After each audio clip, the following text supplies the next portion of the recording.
fat loss කරන කෙනෙක්ට හදා ගන්න පුළුවන් breakfast එකක්. හරිම low calorie breakfast එකක් මේක. ඔයාලා මේක හදා ගන්න ඕන වෙන්නේ low fat yogurt තියෙනවා. ඒ වගේම banana, ඒ වගේම ඔයාලට grapes තියෙනවා. ඊට පස්සේ strawberry, ඒ වගේම honey. අපි බලමු මේක හදාගන්නේ කොහොමද කියලා. මුලින්ම අපි low fat yogurt 200 grams වගේ add කරගන්නවා bowl එකට. එන්න මේ විදිහට 200 grams වගේ මුලින්ම add කරගන්න. ඊට පස්සේ අපි fruits ටික add කරගන්නවා. මුලින්ම අපි banana මේ විදිහට add කරගන්නවා bowl එකට. විදිහට banana ටික add කරගන්නවා.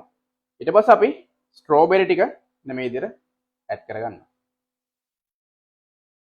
ඊට පස්සේ අපි grapes ටිකත් මේ විදිහට add කරගන්නවා. ඊට පස්සේ අපිට මේකට honey ටිකක් add කරගන්න පුළුවන් මෙන්න මේ විදිහට.